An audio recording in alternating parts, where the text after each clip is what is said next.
Hey guys, it's Sean O'Connell, the managing director here at CinemaBlend, and a lot of talk around Joker has been for Joaquin Phoenix and his eventual contention for Best Actor at the Oscars. However, I have a couple of points that suggest that Joaquin might not even get into the race, which I want to discuss with you guys right now. Before we do that though, go down and hit subscribe, because every single time we post a video here on CinemaBlend's YouTube page, we want you guys to know about it. Obviously, I'm going to be talking a lot about Joaquin Phoenix and the movie Joker, so this video is going to have some spoilers. If you haven't seen the film, you might want to back out now.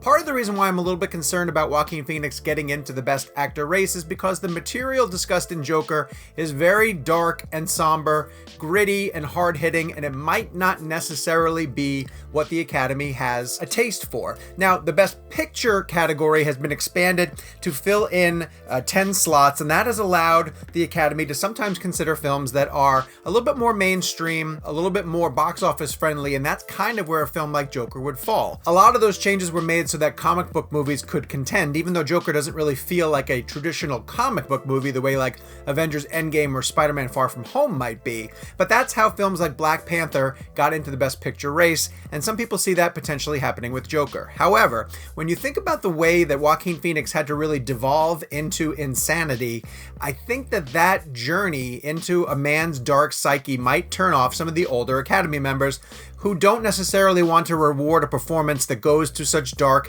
and controversial places. A lot of the conversation around Joker has been controversial, with the media sort of focusing on the fact that they were looking for a reaction out of Joker to maybe trigger some incidents at movie theaters that thankfully so far have not happened.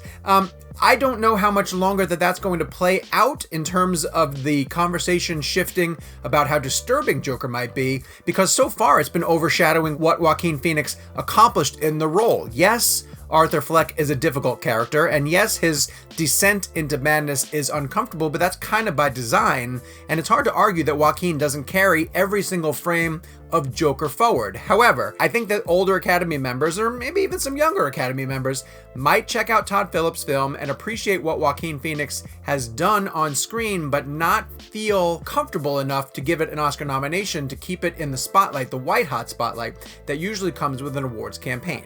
When I was a little boy and told people I was going to be a comedian, everyone laughed at me. Well, no one's laughing now. You can say that again, pal.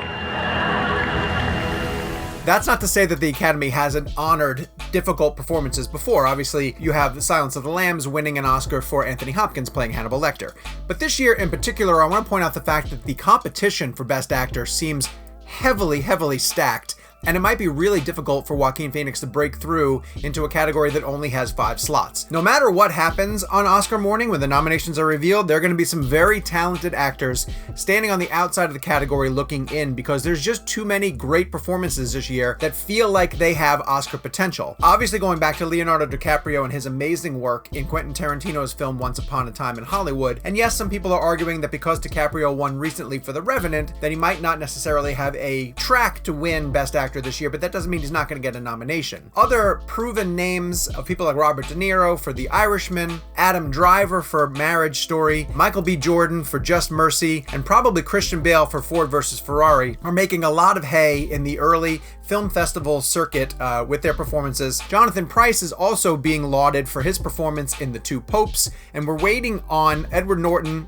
and Antonio Banderas to show us their stuff for Motherless Brooklyn and Pain and Glory. That's not to even say that we're going back to some older films that played earlier this year, most notably Taron Egerton for Rocketman, because I know he's going to get a really strong push from Paramount. And then we have Eddie Murphy for Dolomite Is My Name. A lot of people are saying they're really happy to see him back in Oscar contention for a comedy drama in which he plays an outstanding character that is bringing a lot of praise back to Murphy. And finally, I want to throw out one other wild card before we even get to Joaquin Phoenix, and that's Adam Sandler for his performance in Uncut Gems. Obviously, I'm laying out a lot of names for people who right now in October feel like they have Oscar heat, and I'm not going to argue against any of them. I think you could pull the 5 Best Actor slots from all of those names that I mentioned, but it makes it a lot harder for Joaquin Phoenix to break into a top 5 for what is already considered a controversial role, no matter how good you think his performance was.